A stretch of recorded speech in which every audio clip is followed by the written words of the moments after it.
गहरी अंधेरी अमावस की रात थी। गांव के बाहर बना सुनसान रेलवे स्टेशन खामोशी में डूबा खड़ा था। समय आधी रात के पार जा चुका था। ठंडी हवा खाली प्लेटफॉर्म पर सरसराती हुई गुजर रही थी।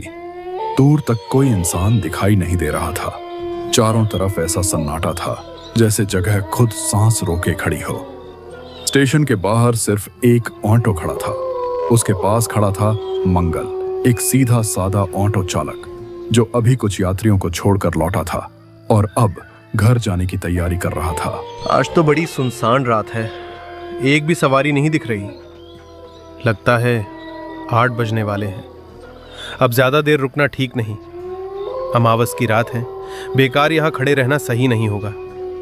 चल मंगल, घर की तरफ निकल लेते हैं, बस रास्ता आराम से कट जाए। ऐसी रातों में मन अपने आप घबरा जाता है। घर तो जा ही रहा हूं, लेकिन अगर एक सवारी और मिल जाए तो आज की कमाई थोड़ी बढ़ जाएगी। आखिरी ट्रेन आने वाली है, शायद उससे कोई उतर जाए। चलो थोड़ा रुक जाता हूं, क्या पता किस्मत साथ दे दे।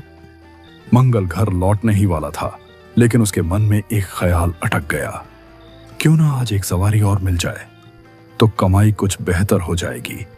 उसे याद आया कि आखिरी ट्रेन आने वाली है। अगर उससे कोई यात्री मिल गया तो दिन की थकान भी सफल हो जाएगी। तभी दूर कहीं पटरियों की दिशा से हल्की सी सीटी की आवाज हवा में तैरती हुई उसके कानों तक पहुंची। मंगल ने तुरंत सिर उठाकर अंधेरे में देखा। शायद ट्रेन अब आने ही वाली थी। ये रही ट्रेन की सीटी, लगता है आ ही गई। देखते हैं, शायद कोई यात्री मिल ही जाए।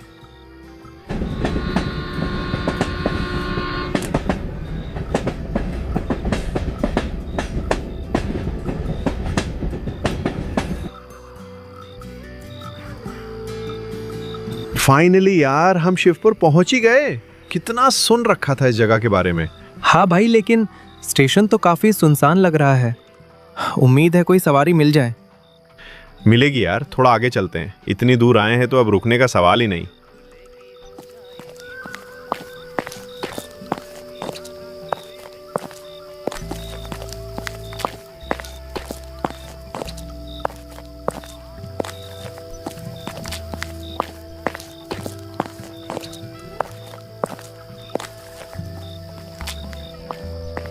उस समय स्टेशन के बाहर सिर्फ एक ही ऑटो खड़ा था। उसी के पास 2 युवक खड़े थे, रोहित और करण। आइए भैया, सवारी चाहिए क्या? कहां तक जाना है? भैया, इधर आसपास कोई ठहरने की जगह मिलेगी क्या? हम पहली बार आए हैं यहाँ। मिल जाएगी भैया, आप बताइए तो सही कहाँ रुकना है। रात काफी हो चुकी है, देर करना ठीक नहीं। भैया सच बताऊं तो हम यहाँ थोड़ा एडवेंचर के लिए आए हैं। शहर की भागदौड़ से दूर कुछ अलग महसूस करना है। हाँ, शांत गांव देखना है, हरियाली में घूमना है और थोड़ा रोमांच भी चाहिए। जगह तो आपने सही चुनी है। हमारा गांव बहुत शांत है, लेकिन आज अमावस की रात है। ऐसी रातों में यहाँ लोग ज्यादा बाहर नहीं निकलते। अरे भैया, हम डरने वालों में से नहीं हैं। रोमांच अपनी जगह है भैया, लेकिन सावधानी भी जरूरी होती है। पहले मेरे साथ चलिए, आराम कर लीजिए, सुबह ताजा दिमाग से घूमना। हाँ, पहले रुकने का इंतजाम कर लेते हैं, फिर सुबह देखेंगे। ठीक है भैया, आपकी बात में दम है। बस यही समझदारी है। आइए बैठिए, मैं आपको अपने घर की तरफ ले चलता हूँ। दोनों की आंखों में अलग ही उत्साह चमक रहा था, मानो यह देर रात का सफर उनके लिए किसी रोमांच से कम ना हो। लेकिन मंगल का मन उतना बेफिक्र नहीं था। वह चाबी घुमाकर ऑटो स्टार्ट कर चुका था, फिर भी उसके भीतर एक अनजानी बेचैनी उठ रही थी। उसे याद आया कि आज अमावस की रात है और ऐसी रातों को लेकर उसने बचपन से कई अजीब किस्से सुने थे। उसने एक पल आसमान की तरफ देखा। चारों ओर गहरा अंधेरा पसरा था। मन ही मन उसने सोचा, आज ज्यादा देर बाहर रुकना ठीक नहीं। फिर भी सवारियों को बैठाकर उसने ऑटो सड़क पर बढ़ा दिया। इंजन की आवाज सुनसान रास्ते में गूंजने लगी। आगे का रास्ता खाली था। पेड़ों की लंबी परछाइयां सड़क पर अजीब आकार बना रही थीं और मंगल को महसूस हो रहा था कि यह सफर शायद साधारण नहीं है।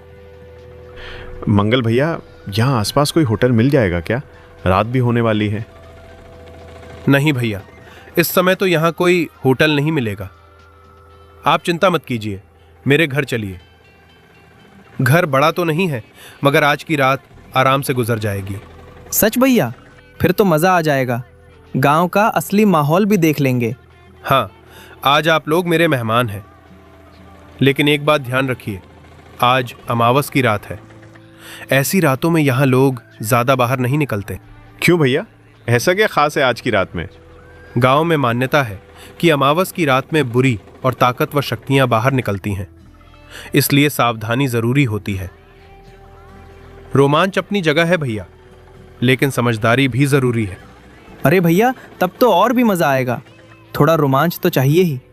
पहले घर चलिए, रात बाहर बिताने लायक नहीं है। ठीक है भैया, जैसा आप सही समझें।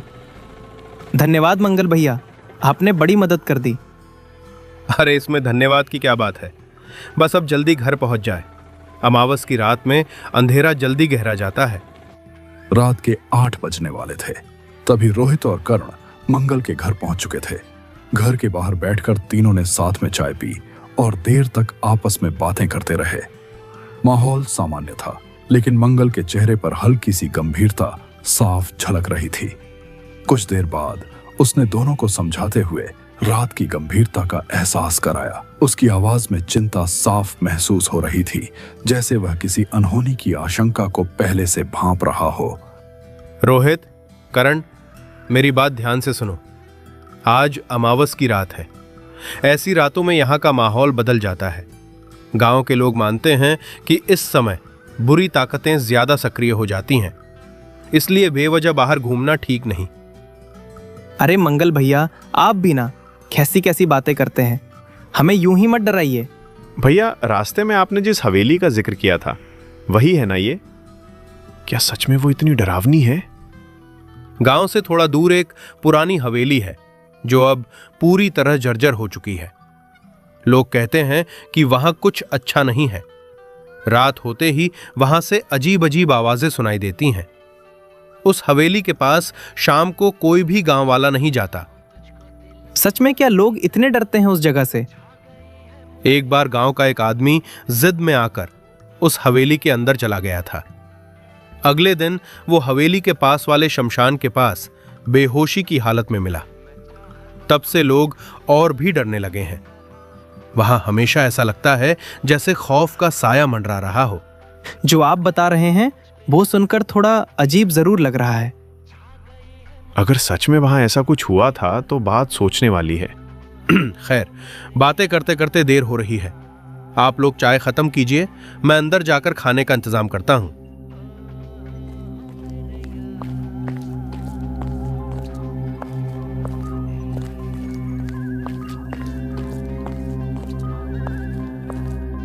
यार रोहित, तुम्हें नहीं लगा कि मंगल भैया के घर में और कोई है ही नहीं?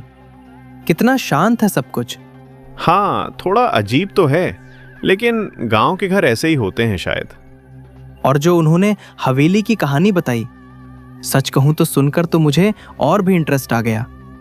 सोचो, अगर सच में कुछ रहस्य हुआ तो। पागल है क्या? उन्होंने जो बताया वो सुनकर मुझे तो थोड़ा डर लगने लगा है। डर किस बात का? हम दोनों साथ हैं ना। वैसे भी इतनी दूर सिर्फ मजे लेने आए हैं, अब पीछे हटना कैसा? लेकिन अगर सच में वहां कुछ गड़बड़ हुई तो? कुछ नहीं होगा, और अगर मंगल भैया मना करेंगे तो हम उन्हें मना लेंगे। आखिर देखने में क्या हर्ज है?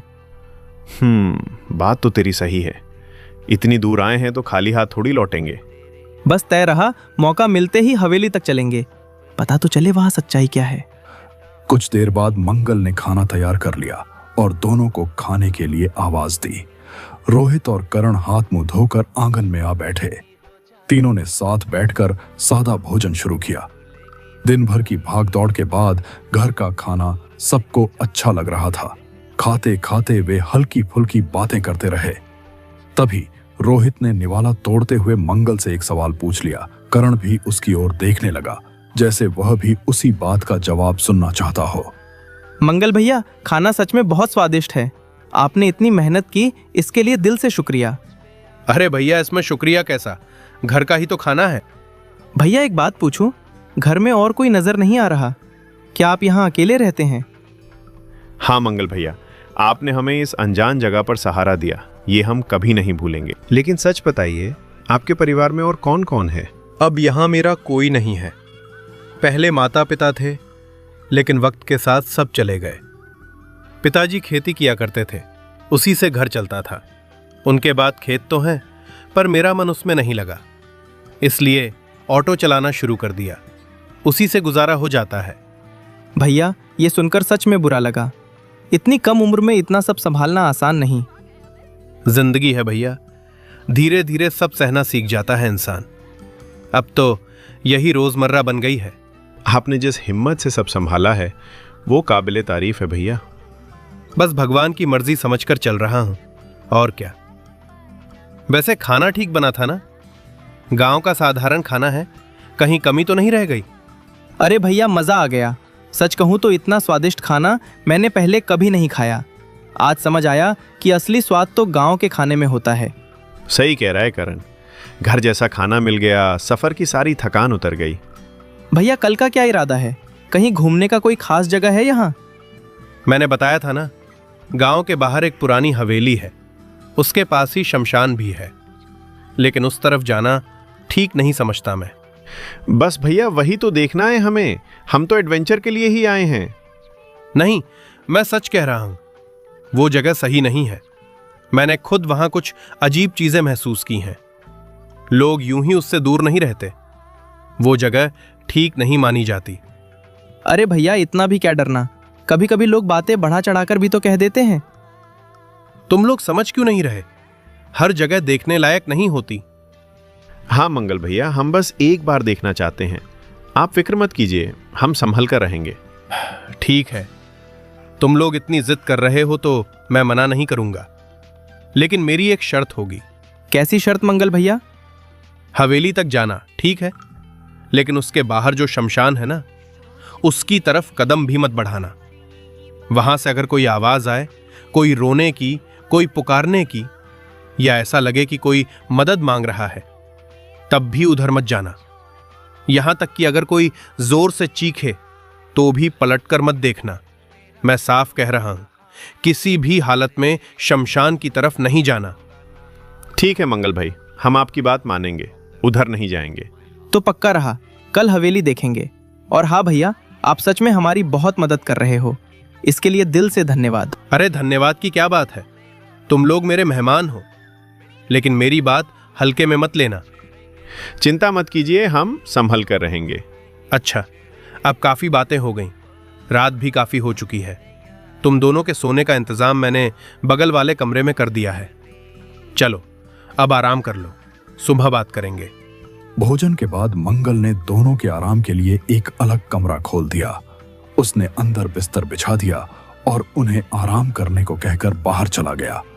रोहित और करण पेट भरकर उस कमरे में आकर लेट तो गए, लेकिन उनकी आंखों में नींद का नाम नहीं था। कमरे में हल्की सी खामोशी पसरी थी। बाहर कहीं दूर कुत्तों के भौंकने की आवाज बीच बीच में सुनाई दे रही थी।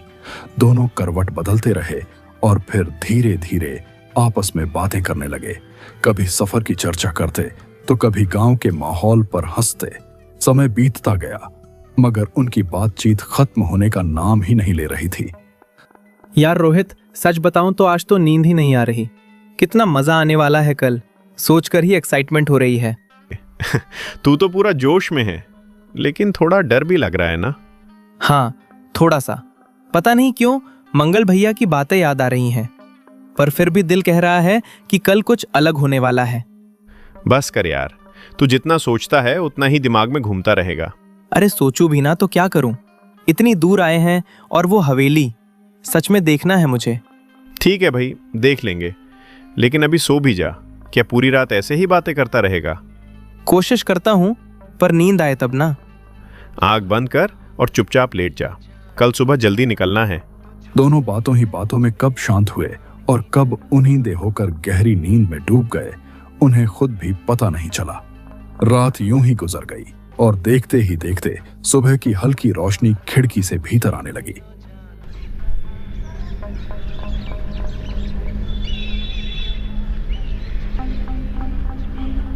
सुबह रोहित, करण और मंगल तीनों घर के बाहर बैठकर चाय की चुस्कियां ले रहे थे।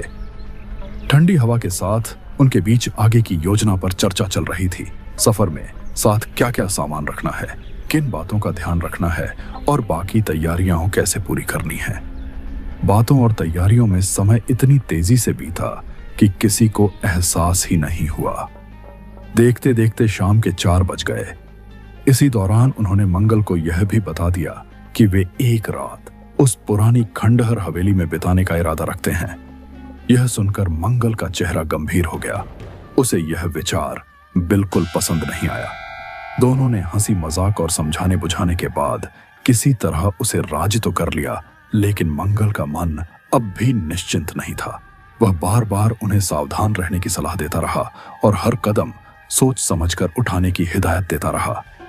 कुछ ही देर बाद तीनों ने अपनी तैयारी पूरी की और बाहर आ गए। देखो, जाने से पहले सारा सामान अच्छी तरह तैयारी कर लेना। वहां आसपास कुछ नहीं मिलेगा। रात के लिए खाना मैं बना चुका हूं, टिफिन में रख दिया है। समय पर खा लेना और बेवजह इधर उधर मत भटकना। जो भी करना सोच समझ कर करना। मंगल भैया, आप हमारे लिए कितना कर रहे हो। सच में हम आपका एहसान नहीं भूलेंगे। इतने ध्यान से सब तैयार कर दिया, वरना हमें तो कुछ सूझ ही नहीं रहा था। भैया सच में आपने तो पूरा इंतजाम कर दिया। अब तो और भी मजा आएगा। बस आप चिंता मत कीजिए, हम संभल कर रहेंगे। और हाँ, अगर कुछ अजीब लगा तो सबसे पहले आपको ही याद करेंगे। मंगल ने ओंष्ठो आगे बढ़ाकर दरवाजे के पास रोका और रोहित करण उसके भीतर बैठ गए। सीट पर बैठते ही मंगल ने बिना कुछ कहे इंजन स्टार्ट किया। मोटर की आवाज गूंजी और ऑटो धीरे धीरे आंगन से बाहर निकल गया। शुरुआत में रास्ता सामान्य था, लेकिन आगे बढ़ते बढ़ते माहौल बदलने लगा।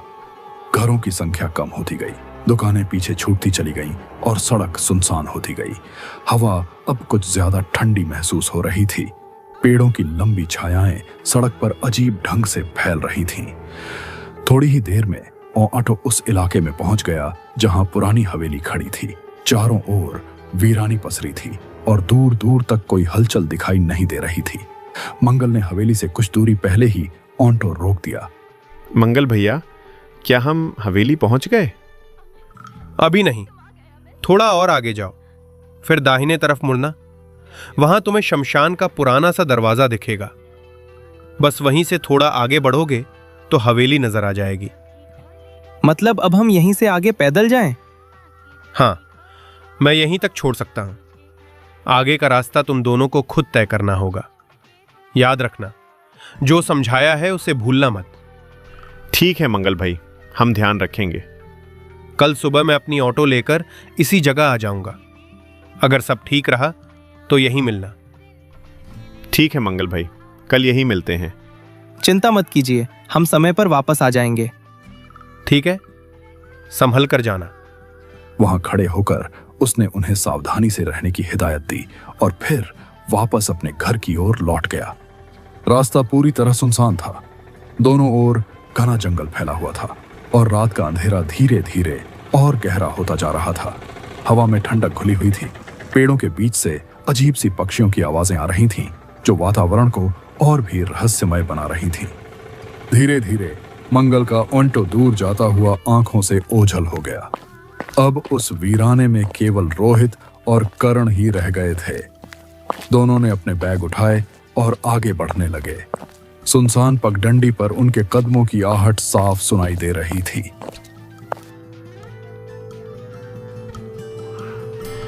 करण, पता नहीं क्यों मुझे यहाँ कुछ ठीक नहीं लग रहा।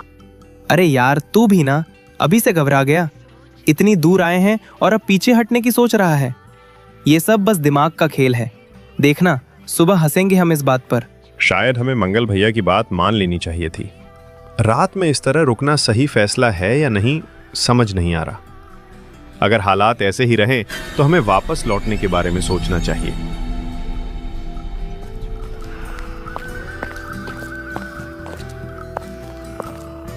बातों में चलते चलते उन्हें एहसास ही नहीं हुआ कि कब वे उस पुरानी हवेली के बिल्कुल करीब आ पहुंचे।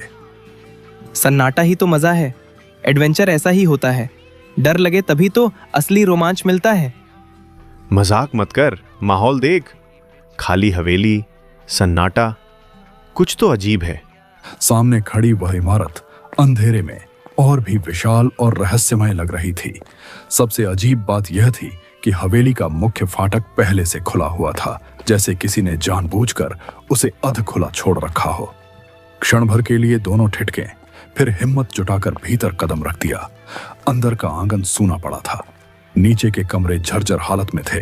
दीवारों का पलस्तर झड़ चुका था, खिड़कियां टूटी हुई थीं और हर तरफ धूल जमी थी। वहां रुकना उन्हें ठीक नहीं लगा। तभी उनकी नजर ऊपर की मंजिल पर गई, जहां कई कमरों की कतार दिखाई दे रही थी। टूटी सीढ़ियों से संभलते हुए वे ऊपर चढ़े। ऊपर पहुंचकर उन्होंने देखा कि एक कमरा बाकी हिस्सों की तुलना में कुछ बेहतर स्थिति में था। वहीं ठहरने का निश्चय किया। दोनों ने मिलकर थोड़ी बहुत सफाई की, धूल हटाई, अपना बिस्तर बिछाया और बैग एक कोने में रख दिए। फिर वहीं बैठकर इधर उधर की बातें करने लगे। माहौल शांत था और समय धीरे धीरे बीतता रहा। उन्हें पता ही नहीं चला कि कब घड़ी की सुइयां रात के 9 बजा चुकी थीं। अरे करण, देख तो, कब के 9 बज गए और हमें पता भी नहीं चला। मुझे तो अब जोर की भूख लग रही है। चल, जो खाना लाए हैं वही निकाल लेते हैं, वरना देर हो जाएगी। सच में यार, टाइम कैसे निकल गया पता ही नहीं चला। चल ठीक है, पहले खाना खा लेते हैं, फिर आराम से बैठकर आगे की सोचेंगे। हाँ, पेट भरा रहेगा तो दिमाग भी ठीक से काम करेगा, वरना भूख में तो कुछ समझ ही नहीं आता। और हाँ, कल के लिए ताकत भी चाहिए। एडवेंचर खाली पेट नहीं होता। खाना खत्म करने के बाद दोनों ने अपना बैग एक कोने में रख दिया और बिछी चादर पर लेट गए। हवेली में कोई रोशनी नहीं थी। टूटी खिड़कियों और दरारों से आती हल्की चांदनी ही कमरे को धुंधला सा दिखा रही थी। दिन भर की थकान उनके चेहरे पर साफ नजर आ रही थी। पैरों में दर्द था और शरीर बिल्कुल ढीला पड़ चुका था। कुछ देर तक वे छत की तरफ देखते रहे, जहां जाले हवा के साथ हिल रहे थे। फिर धीरे धीरे उनकी आंखें बंद होने लगीं। बाहर गहरा सन्नाटा पसरा था। बीच बीच में हवा पुरानी दीवारों से टकराकर अजीब सी सरसराहट पैदा कर रही थी। अचानक कहीं पास से किसी जानवर की तेज और अनजानी आवाज गूंजी। उसी आवाज ने करण की नींद तोड़ दी और वह घबराकर उठ बैठा। एक बार नींद खुल जाए तो फिर वापस आती ही नहीं। और ये रोहित तो देख, घोड़े बेचकर सो रहा है। लगता है इसे तो तोप भी चल जाए तो नहीं उठेगा। चलो, जब नींद नहीं आ रही तो थोड़ा घूम ही लेता हूं। आखिर देखने ही तो आए हैं इस हवेली को।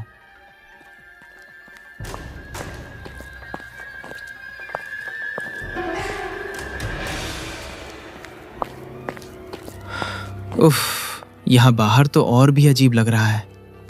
हवा भी जैसे अलग सी लग रही है। पता नहीं क्यों, लेकिन थोड़ा सा डर सा भी महसूस हो रहा है। अरे रहने दे, डरने से क्या होगा।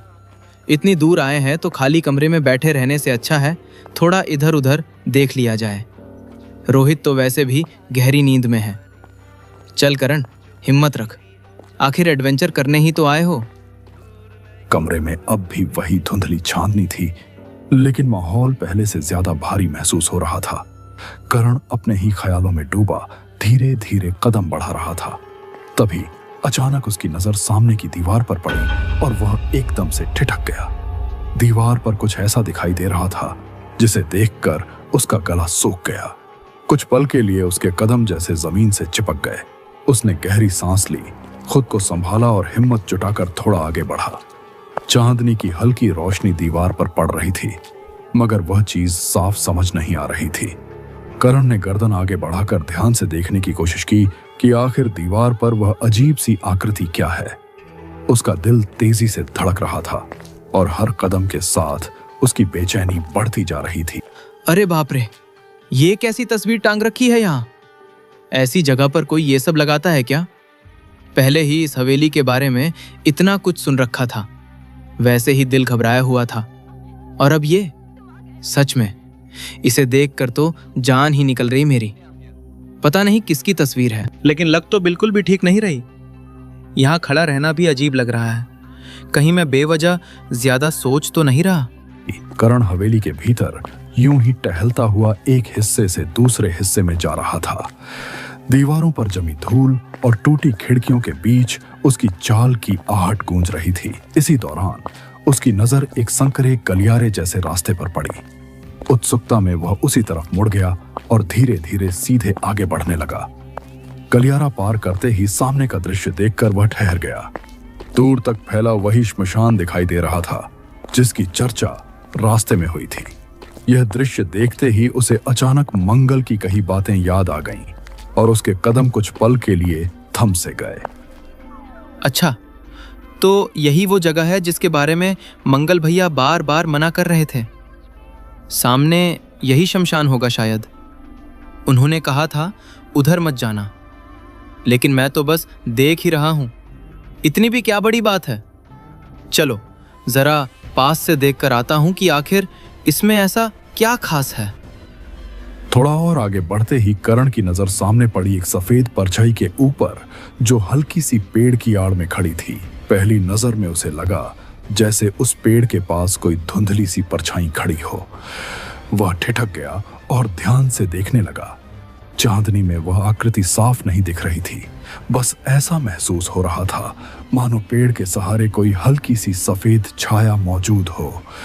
करण की धड़कन तेज हो गई और उसने आंखें मलकर दोबारा उस दिशा में देखने की। ये क्या है वहां? पेड़ के पास कुछ सफेद सा दिख रहा है। क्या सच में कोई खड़ा है या बस चांदनी का खेल है? ठीक से दिख क्यों नहीं रहा? लगता तो है जैसे कोई परछाई हो। अरे आंखें भी ना।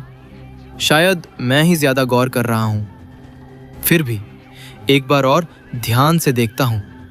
आखिर है क्या वहां? लगता है किसी ने लोगों को डराने के लिए कोई पुतला वतुला खड़ा कर दिया है।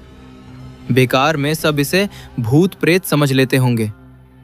चल करण, पास जाकर देख ही लेते हैं। इतनी भी क्या बड़ी बात है। टॉर्च की रोशनी में साफ दिख जाएगा, तब पता चलेगा असली राज क्या है। देखो जरा, अगर ये सच में पुतला निकला ना तो सबकी गलतफहमी दूर हो जाएगी।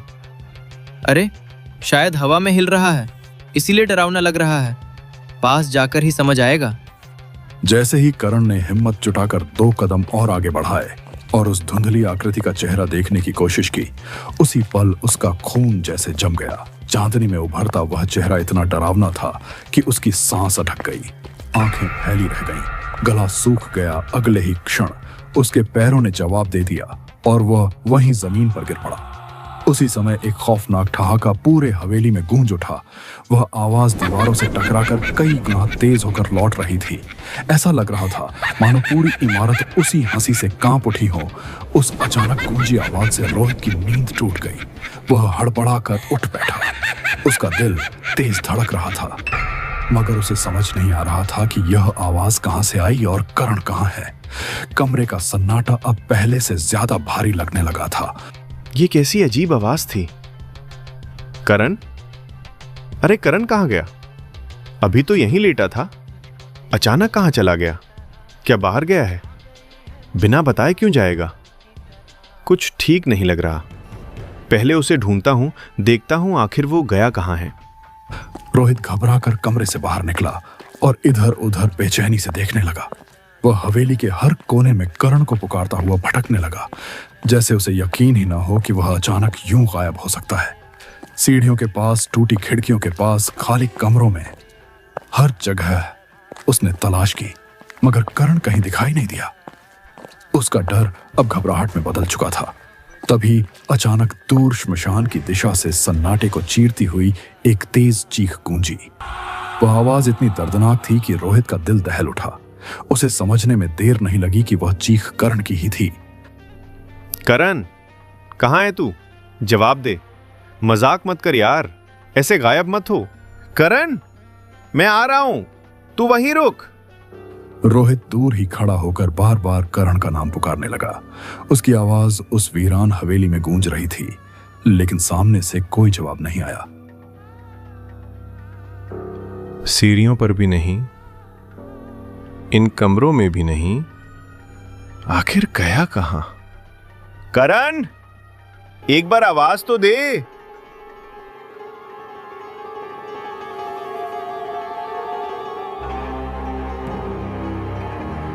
उसने फिर जोर से आवाज लगाई। उम्मीद थी कि करण उठकर कुछ कहेगा, मगर करण बिल्कुल स्थिर पड़ा रहा। न कोई हरकत, न कोई प्रतिक्रिया। अब रोहित की घबराहट बढ़ने लगी। उसके दिल में साफ साफ डर उतर गया था। उसे महसूस होने लगा कि इस जगह पर सब कुछ सामान्य नहीं है, यहां जरूर कुछ गड़बड़ है। करण, ओए उठ जा। ये क्या ड्रामा लगा रखा है? दूर से ही दिख रहा है तू नीचे पड़ा है। मुझे डराने की कोशिश कर रहा है ना? चल अब उठ भी जा, मजाक बंद कर। ये टाइम नहीं है ऐसे खेल खेलने का। करण, सुन रहा है ना? बहुत हो गया, उठ और कुछ बोल। ऐसे पड़े पड़े मुझे बेवकूफ मत बना। अगर सच में गिरा है तो आवाज तो दे। रोहित झुककर करण को उठाने की कोशिश ही कर रहा था कि अचानक उसके पीछे से एक डरावनी हंसी गूंज उठी। वह हंसी इतनी तेज और सिहरन पैदा करने वाली थी कि हवेली की दीवारें तक कांपती हुई महसूस हुई। करण, उठ। क्या हुआ तुझे? अरे ऐसे क्यों पड़ा है? आंखें खोल। मेरी आवाज सुन रहा है ना? जवाब दे। करण, होश में आ। देख, मैं यही हूं। उठ यार, कुछ तो बोल। ये कैसी हंसी है? कौन है वहां? सामने आओ। आवाज सुनते ही रोहित धीरे धीरे पलटा। जैसे ही उसकी नजर पीछे पड़ी, उसका चेहरा सख्त पड़ गया। आंखें फैल गईं और होंठ खुलकर वहीं ठहर गए। उसके सामने एक भयावह आकृति खड़ी थी। सफेद लिबास में लिपटी, लंबे बिखरे बाल चेहरे पर झूल रहे थे। उस चेहरे पर ऐसी विकृत मुस्कान थी जिसे देखकर रूह कांप जाए। चांदनी की फीकी रोशनी में वह परछाई और भी खौफनाक लग रही थी। यह दृश्य देखते ही रोहित के शरीर से जैसे सारी ताकत निकल गई। उसके हाथ कांपने लगे, पैर सुन्न हो गए। अगले ही पल उसकी आंखों के आगे अंधेरा छा गया और वह वहीं जमीन पर धड़ाम से गिर पड़ा। अगली सुबह सूरज निकलने के कुछ समय बाद मंगल अपना ऑटो लेकर उसी जगह आकर रुक गया जहां पिछली रात उसने रोहित और करण को उतारा था। सड़क अभी भी आधी सुनसान थी। हल्की धूप पेड़ों के बीच से छनकर जमीन पर पड़ रही थी। मंगल ओयंटो के सहारे खड़ा होकर बार बार उस दिशा में देखने लगा जिधर से दोनों को वापस आना था। उसके चेहरे पर चिंता साफ दिखाई दे रही थी। रात की बात उसे चैन से सोने नहीं दे पाई थी। वह कभी घड़ी देखता, कभी हवेली की तरफ नजर दौड़ाता। समय बीत रहा था, लेकिन रोहित और करण का कहीं कोई पता नहीं था। इंतजार अब बेचैनी में बदलने लगा था। यही वक्त तय हुआ था। अभी तक क्यों नहीं पहुंचे दोनों? इतनी देर तो लगनी नहीं चाहिए थी। आखिर रुक कहां गए? कहीं रास्ता भटक तो नहीं गए? मुझे तो अब चिंता होने लगी है। कुछ गड़बड़ तो नहीं हो गई? बस भगवान करे सब ठीक ठाक हो। क्यों नहीं दिख रहे अभी तक? काफी देर तक इंतजार करने के बाद भी जब रोहित और करण वापस नहीं आए तो मंगल को समझ आ गया कि मामला ठीक नहीं है। अब उसे पूरा यकीन हो चुका था कि कुछ न कुछ गड़बड़ जरूर हुई है। वह बार बार उस सुनसान रास्ते की तरफ देखता रहा, लेकिन दूर तक कोई हलचल दिखाई नहीं दे रही थी। उसने तुरंत गांव के कुछ लोगों को बुलाया और बिना देर किए सबके साथ उन्हें ढूंढने निकल पड़ा। सबके चेहरों पर गंभीरता थी और कदम तेज हो चुके थे। थोड़ी तलाश के बाद वे दोनों मिल गए और उन्हें संभालते हुए घर वापस ले आया गया। दोनों की हालत देखकर साफ लग रहा था कि रात उनके लिए आसान नहीं रही थी। कुछ समय बाद करण को होश आ गया, लेकिन रोहित अभी भी बेहोशी की हालत में पड़ा था। उसे बार बार आवाज दी जा रही थी, मगर वह आंखें नहीं खोल रहा था। मैंने तुम्हें पहले ही समझाया था कि उस तरफ जाना ठीक नहीं है। हर जगह सिर्फ देखने या रोमांच के लिए नहीं होती। जहां के बारे में ठीक से पता ना हो, वहां कदम संभाल कर रखना चाहिए। जिद में लिया गया फैसला कभी कभी भारी पड़ जाता है। मंगल भैया, आप सही कह रहे थे। मुझसे गलती हो गई। आपकी बात हल्के में ले ली। आगे से बिना सोचे समझे ऐसा कदम नहीं उठाऊंगा। मुझे माफ कर दीजिए। पिछली रात का मंजर देखकर उनके मन में डर गहराई तक बैठ गया था।